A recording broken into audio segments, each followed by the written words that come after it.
പാലക്കാടിന്റെ M P V K Sreekandan ഇന്നലെ ഒരു കാര്യം പറഞ്ഞിരുന്നു. അതായത് പാലക്കാട് നഗരസഭയിലെ കൗൺസിലർമാരെയും നിങ്ങൾ ബി ജെ പിയോട് അസംതൃപ്തിയായി നിൽക്കുന്നവരുണ്ടെങ്കിൽ ധൈര്യമായി നിങ്ങൾക്ക് കോൺഗ്രസിലേക്ക് വരാം, കോൺഗ്രസ് നിങ്ങളെ ചേർത്ത് പിടിക്കും. ഈ കൃഷ്ണകുമാറിനെ സ്ഥാനാർത്ഥിയാക്കിയതുമായി ബന്ധപ്പെട്ട് നഗരസഭയുടെ അധ്യക്ഷ തന്നെ വളരെ കൃത്യമായ രീതിയിൽ പറയേണ്ടതെല്ലാം പറഞ്ഞിട്ടുണ്ട്.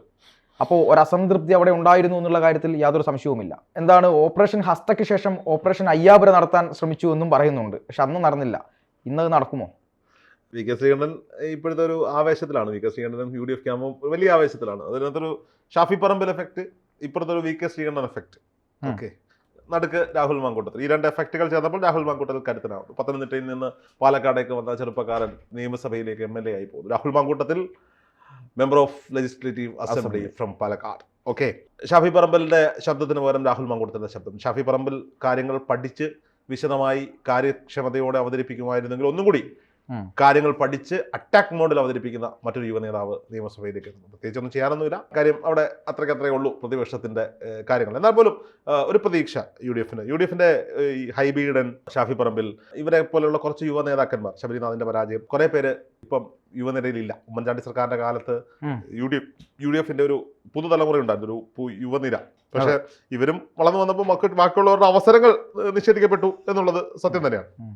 അപ്പോൾ അവിടേക്ക് പുതിയൊരു MLA വരുന്നു. പത്തനംതിട്ടക്കാരനായ രാഹുൽ മാങ്കൂട്ടത്തിൽ ഇതാ തിരുവനന്തപുരത്ത് നിയമസഭയിലേക്ക് വരുമ്പോൾ ഈ പറയപ്പെടുന്ന പാലക്കാട് വി കെ ശ്രീകണ്ഠന് കുറച്ചധികം പ്രതീക്ഷകൾ നൽകുന്നുണ്ട്. അതായത് സന്ദീപ് വാര്യരെ പോലെ സംസ്ഥാന രാഷ്ട്രീയത്തിൽ നിറഞ്ഞു നിന്ന ഒരു BJP നേതാവിനെ UDF എത്തിച്ചത് അവർക്ക് ഒരുപക്ഷെ നല്ല ഒരു തിരിച്ചടി കൊടുക്കാൻ സാധിച്ചു. കാരണം പൊതുവെ കോൺഗ്രസിനെ സംബന്ധിച്ചിടത്തോളം കോൺഗ്രസിൽ നിന്ന് പ്രവർത്തകരെ അല്ലെങ്കിൽ നേതാക്കന്മാരെ BJPയിലേക്ക് എത്തിക്കുന്നതോടെ BJPക്ക് വലിയ നേട്ടം കൊയ്യാൻ സാധിക്കുന്നുണ്ട്. അല്ലെങ്കിൽ കോൺഗ്രസ്സുകാരെല്ലാം, കോൺഗ്രസ് വളർത്തുന്നവരെല്ലാം നാളെയുടെ കാലത്ത് BJPക്കാരാക്കാൻ വേണ്ടിയിട്ടാണ് എന്നൊരു വലിയ ആക്ഷേപം ഓപ്പറേഷൻ താമരയിലൂടെ നേടി നിന്നെടുത്താണ് BJPയുടെ വലിയൊരു നേതാവിനെ തന്നെ UDF ക്യാമ്പിലേക്ക് എത്തിക്കാൻ BJPക്ക് സാധിക്കുന്നത്. അപ്പോൾ അസ്വസ്ഥരായ ആളുകളെല്ലാം വി കെ ശ്രീകണ്ഠൻ ക്ഷണിക്കുകയാണ്. പക്ഷെ അങ്ങനെ അസ്വസ്ഥരായവരൊന്നും കോൺഗ്രസിലേക്ക് പോകും എന്ന് തോന്നുന്നില്ല. കാരണം ഇലക്ഷൻ കഴിഞ്ഞിരിക്കുന്നു, അതിന്റെ ട്രെൻഡൊക്കെ കഴിഞ്ഞിരിക്കുന്നു. അപ്പോൾ വി കെ ശ്രീകണ്ഠനെ പണി ചെയ്യുന്നു. വി കെ ശ്രീകണ്ഠൻ ഇപ്പോഴും MP ആയി തുടരുമ്പോഴും പഴയ DAC പ്രസിഡന്റ് ആണ്, അതന്നെ DACയുടെ ഈ പറയപ്പെടുന്ന ജില്ലാ കമ്മിറ്റി അധ്യക്ഷനാണ് ആയിരുന്നല്ലോ വി കെ ശ്രീകണ്ഠൻ. ആ ജില്ലാ കമ്മിറ്റി അധ്യക്ഷന്റെ പണിയും കൂടി വി കെ ശ്രീകണ്ഠൻ എടുക്കുകയാണ്. അദ്ദേഹം ഷാഫി പറമ്പിലിനോളം ആവേശത്തിൽ തന്നെയായിരുന്നു വി കെ ശ്രീകണ്ഠൻ ഉണ്ടായിരുന്നു. തുടക്കത്തിൽ കുറച്ച് ബുദ്ധിമുട്ടിലൊക്കെ ആയിരുന്നു വി കെ ശ്രീകണ്ഠൻ എന്ന് മനസ്സിലാക്കുക. കാരണം ആദ്യത്തെ കുറച്ച് ദിവസങ്ങളിൽ വി കെ ശ്രീകണ്ഠനെ കണ്ടില്ല. പിന്നീട് ഷാഫി പറമ്പിലും വി കെ ശ്രീകണ്ഠനും ഈ പറയപ്പെടുന്ന രാഹുൽ മാങ്കൂട്ടത്തിലൂടെ ചേർന്ന് നിന്നൊരു വീഡിയോ ഒക്കെ ഇട്ട് ഞങ്ങൾ എങ്ങും പോയിട്ടില്ല, ഇവിടെ തന്നെ ഉണ്ട് എന്നൊരു തോന്നലൊക്കെ ഉണ്ടാക്കി. പിന്നീട് കാര്യങ്ങൾ കൈവിട്ട് പോകില്ല, ചേർത്ത് പിടിക്കപ്പെടും, എന്നാൽ അതിന്റെ ക്രെഡിറ്റ് എനിക്കൂടെ കിട്ടും എന്ന ഒരു ചിന്താഗതിയിൽ വി കെ ശ്രീകണ്ഠൻ അവർക്കൊപ്പം നിൽക്കാതെ വി കെ ശ്രീകണ്ഠന്റെ ഒരു വരവ്, അതായത് ഈ കഴിഞ്ഞ 2019 ലോക്സഭാ തെരഞ്ഞെടുപ്പിൽ ആരും പ്രതീക്ഷിക്കാത്തൊരു സീറ്റാണ് പാലക്കാട്. ഒരു കാരണവശാലും വി കെ ശ്രീകണ്ഠൻ വിജയിക്കുമെന്ന് ആരും കരുതിയില്ല. പക്ഷേ വി കെ ശ്രീകണ്ഠൻ നടത്തിയ ചില യാത്രകൾ, ചില കാൽനട യാത്രകൾ ഞാൻ വിചാരിച്ചിരുന്നു ആ യാത്ര കണ്ടപ്പോൾ. ഞാൻ ഈ തെരഞ്ഞെടുപ്പിന് തൊട്ട് മുമ്പ് പാലക്കാട് പോകുമ്പോഴാണ് വി കെ ശ്രീകണ്ഠന്റെ യാത്രയുടെ കുറെ പോസ്റ്ററുകളും കാര്യങ്ങളും ഒക്കെ കണ്ടുപിടുന്നത്. ആ യാത്രകളാണ് വി കെ ശ്രീകണ്ഠനെ പാലക്കാടിനെ നെഞ്ചോടി ചെയ്തത്. വി കെ ശ്രീകണ്ഠന് കൃത്യമായ പദയാത്രകളാണല്ലോ എന്നും കോൺഗ്രസിനെ രക്ഷിച്ചിട്ടുള്ളതും നശിപ്പിച്ചിട്ടുള്ളതും.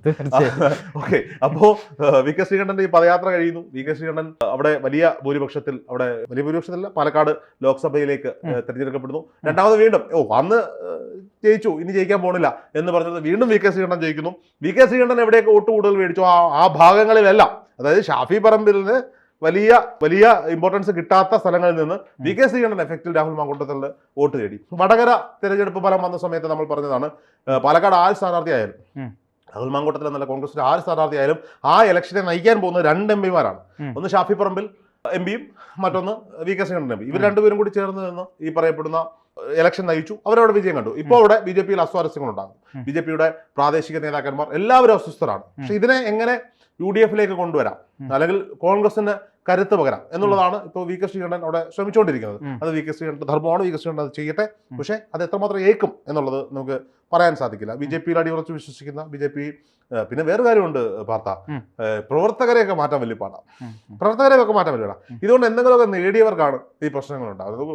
ഇപ്പൊ തന്നെ അവിടുത്തെ നഗരസഭാ അധ്യക്ഷ തുറന്നടിച്ചിരിക്കുന്നു. സ്വാഭാവികമായും അത് C കൃഷ്ണകുമാറിന്റെ ഭാര്യയോടുള്ള കലിപ്പാവാം. തീർച്ചയായും ഭാര്യയാണല്ലോ അവിടുത്തെ കൗൺസിലറായിട്ടിരിക്കുന്നത്. അപ്പോൾ പറഞ്ഞു കേട്ട കഥകൾ വെച്ച് ഇവര് തമ്മിലുള്ള പ്രശ്നങ്ങളാണ്, 2 സ്ത്രീകളാണ്. അപ്പോൾ ഇവരൊക്കെ തമ്മിലുള്ള പ്രശ്നങ്ങളാണ് ഈ തുറന്നു പറച്ചിലിന്റെ പിന്നിലേക്ക് വന്നിരിക്കുന്നത്. ഇനി എങ്ങനെ അവരെ ഒതുക്കാം എന്നതായിരിക്കും ആര് ശ്രമിക്കുക? ഈ C കൃഷ്ണകുമാറും പാലക്കാട് നേതൃത്വവും ശ്രമിക്കുക. ഈ തുറന്നു പറഞ്ഞവരെ എങ്ങനെ ഒതുക്കാം. ഉം. ശ്രീകൃഷ്ണകുമാർ പ്രബലനായി തുടരുന്നു, സംസ്ഥാന നേതാവായി തുടരുന്നു. ഉം. അപ്പോൾ സ്വാഭാവികമായിട്ട് ഈ കുറ്റം പറഞ്ഞവരെയൊക്കെ എങ്ങനെ ഒതുക്കാം എന്നൊരു ചിന്ത മനസ്സിൽ ശ്രീകൃഷ്ണകുമാറിന്റെ മനസ്സിലില്ലെങ്കിലും എന്തായാലും ഭാര്യയുടെ മനസ്സിലുണ്ടാവും.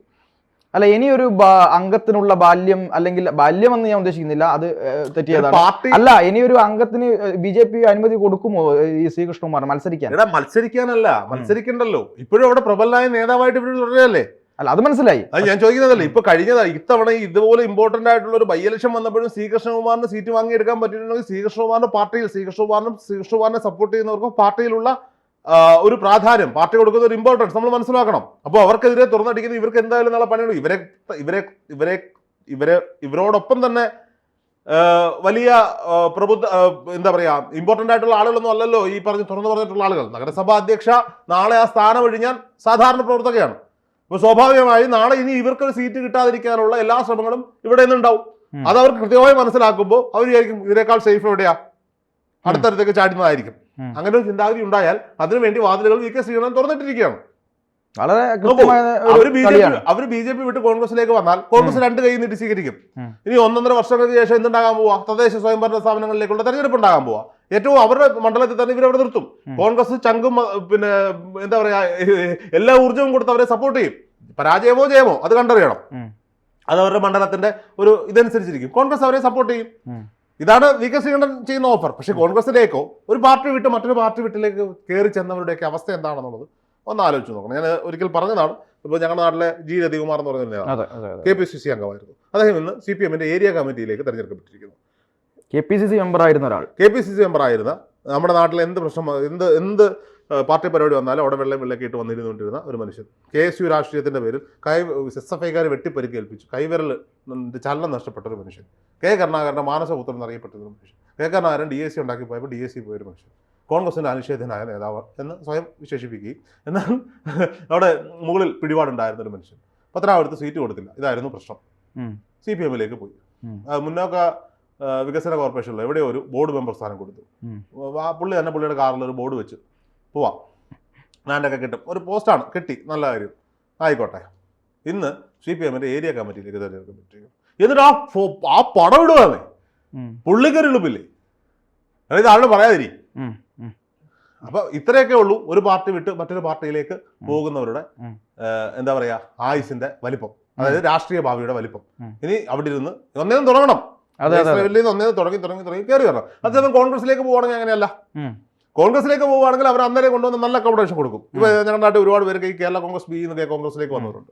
ഇവർക്കൊക്കെ KPCC മെമ്പർമാരായിട്ടും മറ്റു സ്ഥാനങ്ങളിലേക്കൊക്കെ കൊടുത്തു. എല്ലാ ഇലക്ഷനും അവർക്ക് സീറ്റ്. പാർട്ടിയിലേക്കൊക്കെ വരുമ്പോൾ പാർട്ടി പരിപാടിക്കൊക്കെ വരുമ്പോൾ അവർക്കാണ് ഇമ്പോർട്ടൻസ്.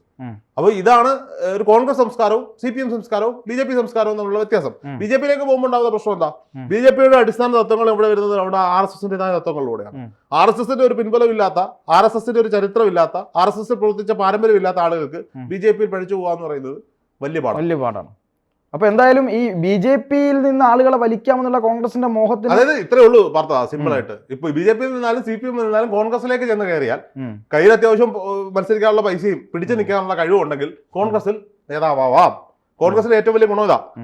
ഈ അടുത്ത കാലത്ത് എനിക്കറിയാവുന്ന ഒരു സുഹൃത്ത് എന്നെ വിളിച്ചു പറഞ്ഞു ഞങ്ങൾ കോൺഗ്രസിലോട്ട് പോകും. അയാൾ CPM-ന്റെ പിന്നെ ലോക്കൽ കമ്മിറ്റിയിൽ അംഗമായിട്ടൊക്കെ സെക്രട്ടറിയായിട്ടൊക്കെ ഇരുന്ന ആളാണ്. ഞാൻ ചെന്തുപറ്റി, എടേ എന്റെ അനിയനെ ഒരു വർഷം മുമ്പ് കോൺഗ്രസിൽ പോയി, അവനെന്ന് എന്തോ വലിയ നേതാവ് അവിടെ, ഞങ്ങൾ ഇപ്പോഴും ഇവിടെ കിടക്കുകയാണ്. സീരിയസ്ലി, കോൺഗ്രസ് അങ്ങനെയാണ്. കോൺഗ്രസിന്റെ സംസ്കാരം അങ്ങനെയാണ്. കഴിവുണ്ടോ, അത്യാവശ്യം പിടിച്ചു നിൽക്കാനുള്ള കപ്പാസിറ്റി ഉണ്ടോ, കളിക്കാൻ അറിയാമോ, കോൺഗ്രസിന് നേതാവാൻ ഒരു പാടുമില്ല.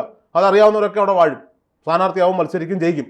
അങ്ങനെ ചെയ്യാൻ പറ്റിയാൽ ഇവർക്കൊക്കെ നല്ലതാണ്. VK ശ്രീകണ്ഠൻ വാതിലുകൾ തുറന്നിട്ടിരിക്കുന്നു. അവിടെ എന്ത് സംഭവിക്കാം? പാലക്കാട് വലിയ അടിയിൽ നല്ലോണം ലാവ പൊട്ടി തിളച്ച് മറിഞ്ഞു വരുന്നുണ്ട്. എന്നാണ് ഇത് പൊട്ടിത്തെറിക്കാൻ പോകുക, പൊട്ടിത്തെറിക്കുക എന്ന് മാത്രം കണ്ടാൽ മതി. തീർച്ചയായും.